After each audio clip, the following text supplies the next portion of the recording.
పోరాడుతున్నటువంటి నాయకుడు నరేంద్ర మోడీ.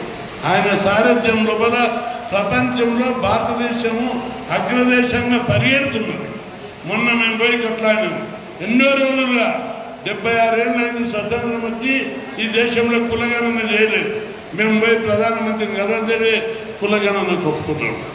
మన ఆశయం ఏంటిది? రాజ్యాధికారం. మొదటి నుంచి మీరు అందరూ చూస్తున్నారు.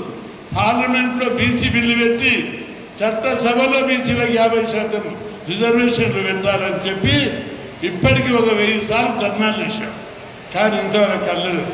నరేంద్ర మోడీ నాయకత్వంలో తప్పనిసరి పార్లమెంట్లో బీసీ బిల్లు పెడతాం. అది రామకృష్ణయ్య గారి సహకారం కూడా కావాలి. ఎందుకంటే రామకృష్ణయ్య నరేంద్ర మోడీ గారికి చాలా క్లోజ్. కాబట్టి పార్లమెంట్లో బీసీ బిల్లు పెట్టి చట్టసభలో బీసీలకు రిజర్వేషన్లు పెట్టే వరకు విరమించేది లేదు, విశ్రమించేది లేదని చెప్పి ఈ సందర్భంగా మీ అందరికీ నేను గుర్తు చేస్తున్నా. నేను మీ అందరికీ తెలుసు, నేను ఒక పార్టీలో ఉన్నా. పార్టీ పరిధి లోపల నేను మాట్లాడవలసి వస్తుంది. తప్పనిసరిగా నరేంద్ర మోడీ నాయకత్వంలో దేశ సంపద పెరుగుతుంది. దేశంలో నరేంద్ర మోడీ గారి నాయకత్వాన్ని ప్రపంచ దేశాలు గుర్తించినాయి. ఆయన ఎంత గొప్ప నాయకుడుగా గుర్తించింది.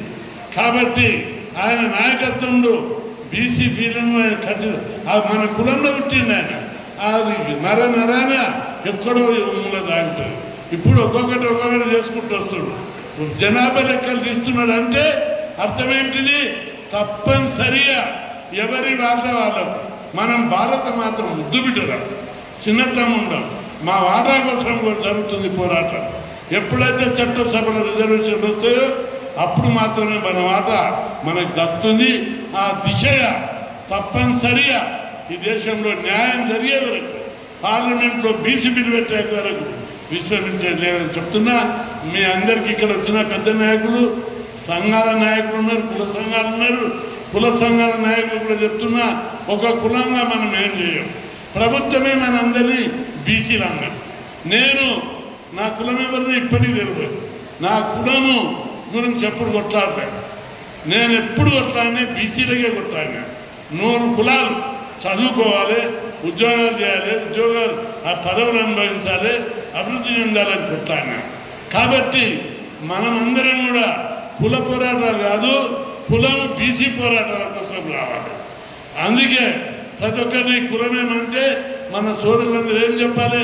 నేను గౌడ్, నేను యాదవ్, నేను కుర్మ, నేను పద్మశాలి, లేదా నేను రజాకార్ నాయకుడమైన కాదు. నీ కులం ఏంటిది అని అడిగితే నేను బీసీ అన్నప్పుడే బీసీ వాదం బలపడుతుంది, సమాజం బలపడుతుంది, మనం మరింత అభివృద్ధి చెందడానికి పునాదులు ఏర్పడతాయి.